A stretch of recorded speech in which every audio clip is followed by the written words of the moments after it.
हाम्रा केही साथीहरू यस्ता पनि छन् जोसित हामी आफ्नो हृदय पोखाउन सक्दैनौँ। तिनीहरूले हाम्रो पीडा कष्ट बुझ्न सक्दैनन्।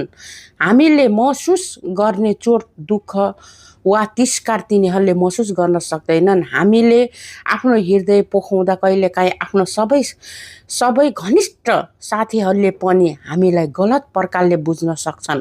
हामी जस्तो सुकै कष्ट भएर गइरहेका भए तापनि, जस्तो सुकै परीक्षा सामना गरिरहेका भए तापनि, यसो मात्रै हाम्रो यस्तो साथी हुनुहुन्छ जसलाई हामी सधैँ आफ्नो हृदय पोखाउन सक्दछौँ। वास्तवमै उहाँले हामीलाई भन्नुभएको छ, हे मेहनत गर्ने र बोझले दबिएका हो मका आऊ, म तिमीहरूलाई विश्राम दिनेछु अनि म तिमीहरूको प्राणलाई आराम र चेन र ताजापन दिनेछु। मत्ती 11:28 यसरी लेखिएको छ।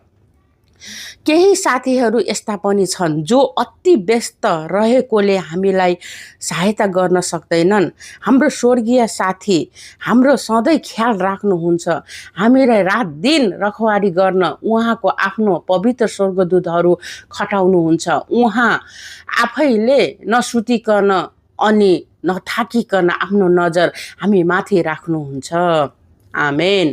मलाई मनपर्ने किताबबाट केही कुरो रेकर्ड गरेर सबै साथीहरू सामु पुर्याउँदैछु है त।